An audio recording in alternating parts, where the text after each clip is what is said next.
Bloomberg Audio Studios. Podcasts, radio, news. It's a sunny Sunday afternoon and we're in Bedford. We've met with a man called Charlie. Mr. Brown has been trying to help Charlie for the last several weeks to find the scammer who took his money. That's Bloomberg reporter Lizzy. Welcome to a special Bloomberg UK Politics podcast. I'm Stephen Carroll. And I'm Yuan. Well, in a week where the government has announced big changes to the UK's immigration system, we're focusing on a particular aspect of the issue that's been the subject of a major Bloomberg investigation. It's to do with the health and care workers visa, which was introduced in 2020 to help address massive staffing shortages in the sectors. It was designed to help speed up the process of bringing in qualified workers from abroad by allowing employers to sponsor new hires more easily. Now, including dependents, nearly 700,000 people have come to the UK under this visa category. In the 4 years to the end of last year, it accounted for 6% of all UK visas issued and was the largest share of working permits.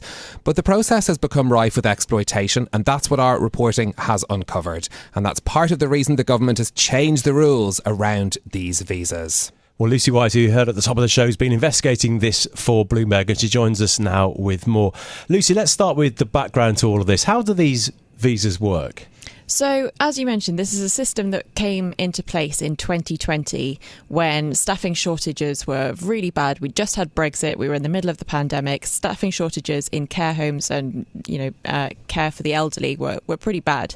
So Boris Johnson's government introduced the health and care worker visa to allow businesses in the UK to sponsor workers from overseas. They could they could apply to the Home Office for a licence to sponsor workers, and then they could use that licence to get certificates of sponsorship or COSs, and then they could go to various countries, for example, Nigeria, Zimbabwe, Ghana, to recruit workers, and they would give them those certificates of sponsorship. Everyone could have a certificate of sponsorship, which would then allow them to apply for a visa. The problem that I've seen, is that in the vast majority of cases, those certificates of sponsorship were being sold for tens of thousands of pounds. So we had people in their home country, in Nigeria or Zimbabwe or wherever it might be, paying tens of thousands of pounds for the opportunity to work in the UK. That should never have happened. That is not allowed under international law, that a worker should be able to pay for the job opportunity. And it's really caused a lot of problems in that a lot of those certificates that were sold were either fake or they never turned up at all. That's one of the biggest problems that we've seen. There are also other problems with the system that that colleagues have done other work on at other publications involving people who did get the certificates of sponsorship, came to the US and then have been exploited once they got here. But the issue we've been focusing on are the scams of people who never actually managed to leave their home country and have been left with nothing because they sold everything to have a shot to work in the UK. And of course, huge, losses for those people involved as well. I'm interested in what led you to investigate this story. What was it that kind of piqued your interest to look more deeply into this? So my usual job on the politics team at Bloomberg is as a migration and trade reporter. And it was when I was talking to sources that I have in the migration sphere who had, various people who'd kind of worked within government or advised the government on the migration issue and the health and care visa in particular. And they said, we're not entirely sure what's happening with this system, but we think there's something going wrong with it, and we're not entirely sure what that is. I think what they were actually seeing and what they were referring to were the people who'd got to the country and were then being exploited. But then we've uncovered this secondary issue of people who never got to the country and have been scammed.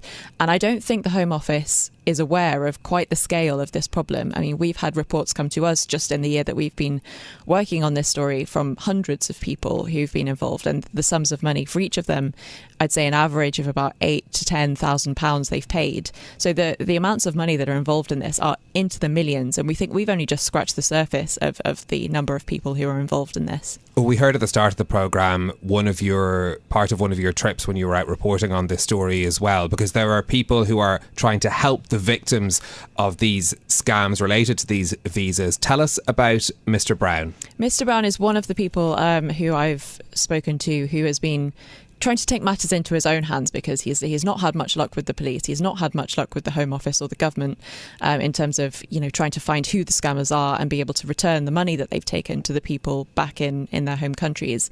So Mr. Brown is a Zimbabwean who's been living in the UK for 19 years. He found out about this issue from a report of a woman also from Zimbabwe on social media. She was explaining on social media how she had been scammed, and he thought, this isn't on, something should be done about this. So he got in touch with her, he found out the details of her case, and he decided to expose these scammers on social media himself. He thought, if the government's not going to do it, if the police aren't going to do it, then the least I can do is stop people back in Zimbabwe or wherever else it might be from falling prey to the same scam. And he also finds out the details of people's cases, whoever might come to report to him. And what he does is he uses his position in the UK. He tries to go and visit the scammers and tries to persuade them, I suppose, to give them that in a very gentle way, to give that money back to the people who we took it from. Well, let's take a listen to part of your conversation with Mr. Brown and what he was trying to achieve that day in Bedford. I think the guy we are going to see today is going to tell us where he put the money, since he's saying he passed on the money to someone else. And also we want to see how much he got out of this, because I think it was like a business. So we are trying to recover the money. So if we get this guy, if he tell us how much he got out of this thing and give us his share, or show us the evidence that he has transferred the money to whoever is saying he gave the money to, that's our main objective today. How much success has he had in trying to get people's money back? It's interesting. There are some people that he goes to who willingly say, yep, I messed up here, I'm going to give the money back. And there are yet more people who are very stubborn about it. They kind of say, well, I've transferred the money onto someone else. I was only a middleman in all of this. I was an agent. So it's them you need to be chasing, not me.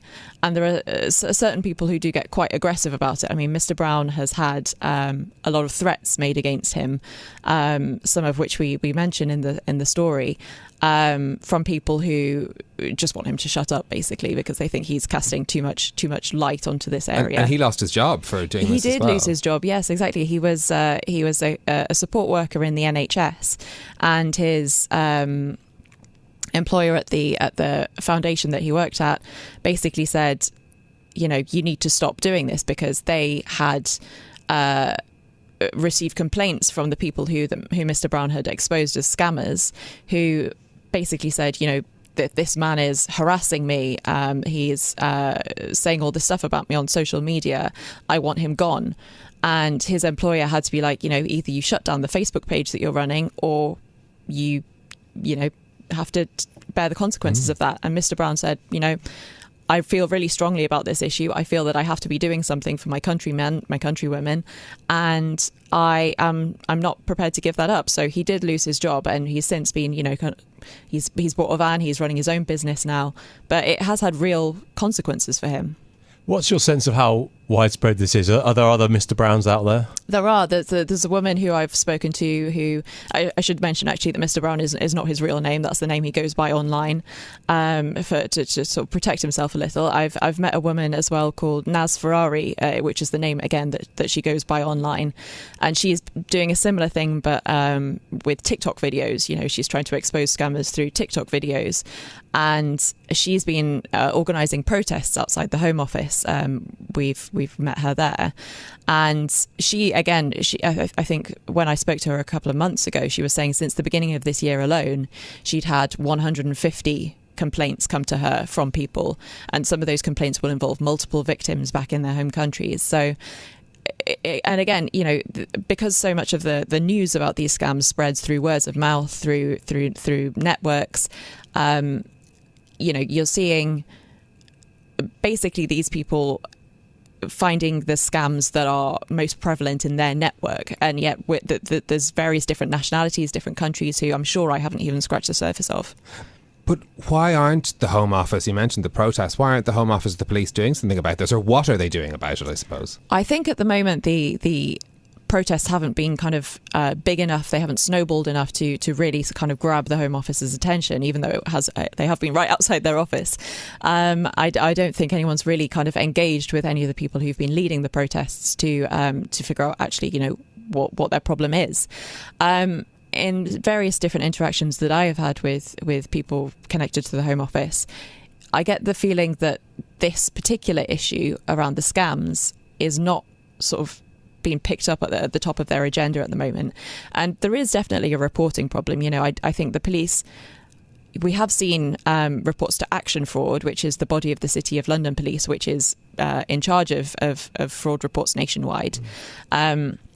We have seen the number of reports made to Action Fraud escalate over the past few years. I mean, I think there were more than 300 reported last year, and again, I think that's only a tiny fraction of what we're actually seeing. But Action Fraud, in most of these cases, are just saying we're not going to pass it on to the police for investigation because the victim's in a different country. Fraud cases are notoriously hard to investigate. They take a lot of time and resources, and I think the police don't have a high enough priority on it. And again, they don't see the scale of the problem because a lot of people are too scared to report it. So it sounds like the authorities not tackling this at all. The changes that have been made by the government, or changes that are announced by the government to the immigration system, are they going to help to tackle this? Is that going to be useful in this situation? Yeah, so earlier this week in the immigration white paper, long awaited, that Keir Starmer announced on Monday, the government announced that it would ban overseas recruitment of care workers at some point in the future. We think that's coming sort of later in the summer, the actual announcement to put that into effect. And essentially that will help to stop future scams because it means that, those certificates won't exist anymore. Yeah, exactly. But it's not doing anything to help the people who have already been scammed. There are hundreds, potentially thousands of people who have already lost their entire life savings, and now they've lost any hope that they ever had of actually being able to get to the UK. So in a way, it should stop future scams. But again, that only helps if these measures are communicated to the countries where people are coming from. If people in Zimbabwe don't know that the UK is no longer recruiting care workers, then they're going to keep buying these fake certificates or, falling prey to these dodgy scams. So unless there is real concerted effort by the Home Office to communicate with different countries, to communicate with the countries that these care workers are coming from, then it's still a problem. Okay, Lizzy White, thank you for bringing us details of your investigation. Do come back and keep us posted as things develop. You can read Lucy's full article, UK Visa Scam Squeeze Millions from Would-Be Care Workers, on Bloomberg.com or on the terminal. That's it from us for today. If you like the programme, don't forget to subscribe. Give it 5 stars so other people can find it wherever you listen to podcasts. This episode was produced by James Woolcock and our audio engineer was Sean Grostamachia. I'm Yuan Potts. And I'm Stephen Carroll. We'll be back next week with more. This is Bloomberg.